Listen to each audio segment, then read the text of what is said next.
राम मंदिर चढ़ावा चोरी, ट्रस्ट पर कसेगा शिकंजा। 5 साल के ऑडिट का फिर होगा ऑडिट, जेवरात का नहीं मिल रहा ब्यौरा। ट्रस्ट के हर वित्तीय लेनदेन की गहनता से होगी जांच, बड़े पैमाने पर हेरफेर की आशंका। राम मंदिर चढ़ावा चोरी प्रकरण में एसआईटी अब ट्रस्ट के 5 साल के ऑडिट का ऑडिट करेगी। शुरुआती जांच में बड़े पैमाने पर वित्तीय गड़बड़ियों की आशंका को देखते हुए हर वित्तीय लेनदेन की बारीकी से तफ्तीश की जाएगी। एसआईटी को कुछ अहम साक्ष्य भी मिले हैं। जांच की जद में ट्रस्ट के बड़े पदाधिकारी आ सकते हैं। निर्माण कार्यों की भी जांच होगी। यही वजह है कि शासन ने बुधवार को एसआईटी जांच का समय 2 सप्ताह बढ़ा दिया है। एसआईटी अब 15 जुलाई को रिपोर्ट शासन को सौंपेगी। दरअसल एसआईटी ने प्रारंभिक जांच में आपराधिक पहलू की जांच की है। इसी आधार पर एफआईआर दर्ज कराई गई है। एसआईटी ने वहां की खामियों के साथ मंदिर की सुरक्षा और गणना प्रक्रिया की लापरवाही को जांच में शामिल किया। सूत्रों के मुताबिक एसआईटी से जुड़े अधिकारी लगातार अयोध्या में हैं और साक्ष्य जुटा रहे हैं। शुरुआती जांच में बड़े पैमाने पर मिली खामियों को देखते हुए एसआईटी ने पिछले 5 साल में मंदिर ट्रस्ट की ओर से कराए गए ऑडिट की जांच का निर्णय लिया है। इसमें एसआईटी देखेगी कि ऑडिट में कहां खामियां हैं। सूत्रों के मुताबिक इसमें बड़े पैमाने पर गड़बड़ियों की आशंका है। अब तक की जांच में एसआईटी को ऐसे सबूत मिले हैं। माना जा रहा है कि इससे अनिल मिश्रा, गोपाल राव व चंपत राय की मुश्किलें बढ़ सकती हैं। एसआईटी के तीनों अधिकारी लखनऊ मंडलायुक्त विजय विश्वास पंत, आईजी रेंज लखनऊ किरण एस और विशेष वित्त सचिव नील रतन बृहस्पतिवार को बैठक कर सकते हैं। इसके बाद वह अयोध्या जाएंगे। विस्तृत रिपोर्ट और खोलेगी परतें।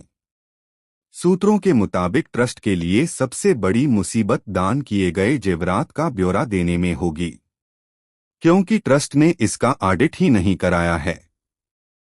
ऐसे में ट्रस्ट क्या तर्क देगा, ये समय बताएगा। वहीं निर्माण कार्य में कमीशन के भी आरोप हैं। इसमें अनिल मिश्रा पर शिकंजा कस सकता है। ऑडिट रिपोर्ट में खामियों की चर्चा पहले भी रही है, लिहाजा विस्तृत रिपोर्ट उसकी और परतें खोलेगी। अविनाश के कमरे से मिला रामराज्य कोष लिखा संदूक।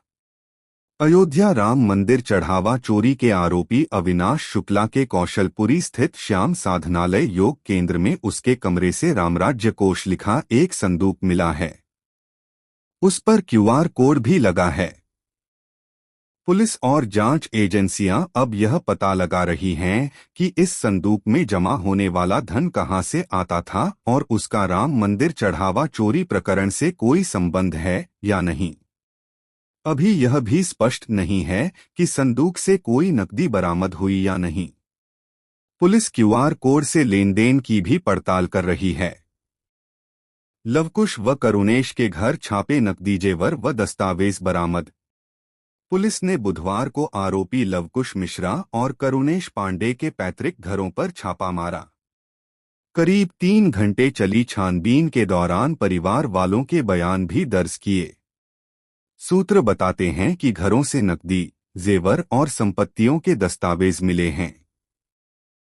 पुलिस दोनों के माता पिता को साथ लेकर गई। सूत्रों के मुताबिक लवकुश व करुणेश ने अहम जानकारियां दी थीं। बताया था कि चोरी की रकम उनके घरों में रखी है, इसलिए पुलिस ने बुधवार को उनके घरों पर एक साथ छापा मारा। लवकुश का घर अयोध्या के रुदौली और करुणेश का खंडासा में है। सूत्रों का दावा है घरों से नकदी व जेवर मिले हैं। पुलिस जांच के लिए संपत्तियों के दस्तावेज भी कब्जे में लिए हैं। अनिल ने टिन्नू पर फोड़ा ठीकरा। सूत्रों के मुताबिक पूछताछ में अनिल मिश्रा ने पूरा ठीकरा टिन्नू यादव पर फोड़ा है। कहा, गणनाकर्मी टिन्नू के इशारे पर काम करते थे। अनिल ने अपनी भूमिका पूरी तरह से नकार दी है। सूत्रों का कहना है कि अनिल से जब ये पूछा गया कि जब मंदिर प्रबंधन में आपका दखल था तो कैसे करोड़ों पार हो गए और भनक नहीं लगी, इस पर अनिल ने कहा कि ट्रस्ट ने ही चोरी पकड़ी। जैसे ही पता चला कि जांच शुरू हुई और फिर एसआईटी की मांग की गई। निगरानी में चूक होने की बात अनिल ने स्वीकारी। अनिल तमाम सवालों के जवाब नहीं दे पाए। वहीं गोपाल राव के भी जल्द बयान दर्ज किए जा सकते हैं।